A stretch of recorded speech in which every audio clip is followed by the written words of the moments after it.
जय माता दी फ्रेंड्स। जैसा कि आप सब जानते हैं कि शारदीय नवरात्र का प्रारंभ हो चुका है और चारों तरफ माता रानी की धूम मची हुई है। तो आज मैं आप सबके लिए लेकर के आई हूँ नवरात्रि का पहला व्लॉग। ये है पहला दिन आज माता रानी की स्थापना का। तो इसके लिए सबसे पहले मैंने माता रानी के बैठने की व्यवस्था की है, उनके आसन की व्यवस्था की है। क्योंकि मेरा मंदिर थोड़ा छोटा है अंदर से, तो इसलिए ये मैं मंदिर के ऊपर ही अपनी माता रानी की चौकी लगा रही हूँ।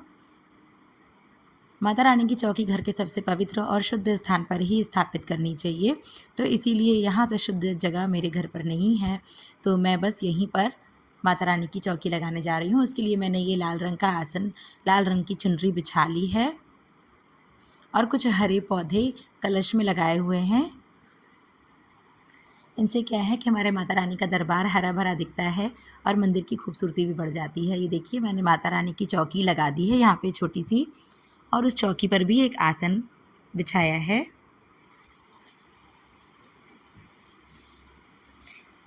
इसके बाद ये मेरे पास माता रानी की प्रतिमा है। अब मैं उनका श्रृंगार कर रही हूँ लाल रंग के वस्त्र से। आज क्योंकि पहला दिन है तो मैंने माता रानी को आज लाल रंग के वस्त्र से श्रृंगार किया है। वैसे तो माता रानी हर रंग के कपड़े पहनती हैं और उनके ऊपर हर रंग के वस्त्र बहुत ही सुंदर लगते हैं, लेकिन लाल रंग उनके ऊपर कुछ ज़्यादा ही अच्छा लगता है और इससे माँ भी प्रसन्न होती हैं, क्योंकि माता रानी को लाल रंग बहुत ही प्रिय है। इसीलिए मैंने यहाँ पर उनका आसन और जो भी कुछ लगाया है, उनके वस्त्र, सब चीज़ें लाल ही लगाई हैं। आप लोग भी कोशिश करिए कि लाल वस्त्र का ही और लाल श्रृंगार ही कीजिए माता रानी को।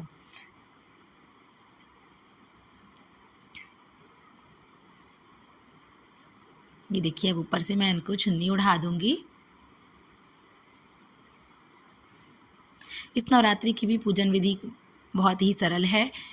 अगर आप मन लगा करके श्रद्धा से करें तो उतना भी कठिन नहीं होता है। हाँ, थोड़ा सा नियम संयम इस पूजा पाठ में रखना होता है।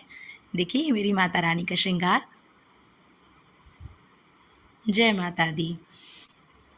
अब हम माता रानी को पान के पत्ते अर्पित करेंगे और पुष्प उनके आसपास सजाएंगे, उनके ऊपर चढ़ाएंगे।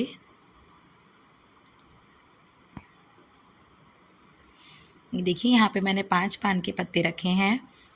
माता रानी की पूजा में आप कोशिश करिए कि लाल रंग के गुलाब और गुड़हल का उपयोग ही करिए, क्योंकि माता रानी को लाल रंग बहुत ही प्रिय है। इसके बाद यहाँ पर नवग्रह स्थापित किया है मैंने।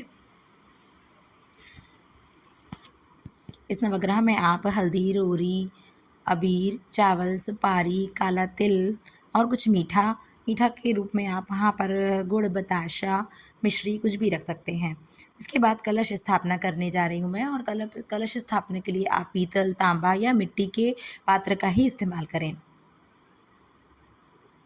उस पर स्वास्तिक सबसे पहले बना लिया जाता है कलश पर, और फिर उसके ऊपर जो नारियल रखना है वो पानीदार होना चाहिए, जटादार होना चाहिए। ये देख लेंगे हम लोग अच्छे तरीके से। और इस कलश के अंदर फिर फूल है, लौंग, इलायची, बताशा, सिक्का, इन सब चीज़ों को डाल करके, और उसमें आम के पत्तों को 5 पंखुड़ियाँ उनकी जो होनी चाहिए वैसे ही उस कलश में डाल करके फिर उसके ऊपर हम नारियल को स्थापित करते हैं।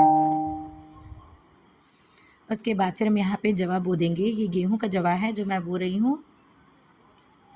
कहते हैं कि इस जवा में साक्षात माता रानी का आशीर्वाद विराजमान होता है।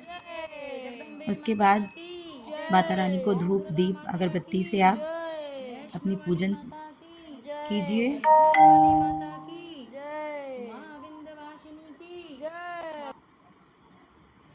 इसके बाद आपके पास जो भी हो, फल फूल, मिठाई, मेवे, लौंग, इलायची, पान, सुपारी, इन सभी चीज़ों का भोग लगाएं।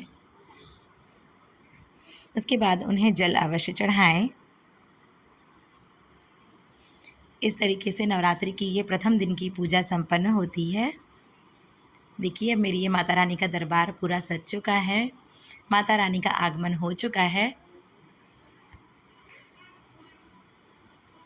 आशा करती हूँ कि आप सबको मेरा ये व्लॉग अच्छा लगा होगा। अगर आप सबको अच्छा लगा हो तो प्लीज़ आप लोग कमेंट में जय माता दी ज़रूर लिखिएगा, और मेरे चैनल को अगर अब तक सब्सक्राइब नहीं किया है सो प्लीज़ सब्सक्राइब कर लीजिएगा, और जिन लोगों ने नहीं कर लिया है उनको बहुत बहुत धन्यवाद। और आप इस पूजन के साथ साथ में दुर्गा चालीसा, सप्तशती जो भी आप अगर पाठ कर सकते हो आसानी से, उसे अवश्य करें। और शाम के समय फिर ये मैंने हलवा और सिंघाड़े के आटे का हलवा और सिंघाड़े के आटे की पकौड़ी का भोग लगाया है। आप कोशिश करिए कि आपके पास जो भी उपलब्ध हो सके आप उन सभी चीज़ों का भोग 9 दिन अलग अलग तरीक़ों का भोग माँ को लगाइए, जिससे कि माँ अति प्रसन्न होती हैं।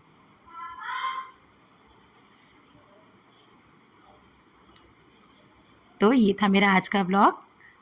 मैं अगले व्लॉग में ज़रूर मिलूँगी, तो देखते रहिए। जय माता दी।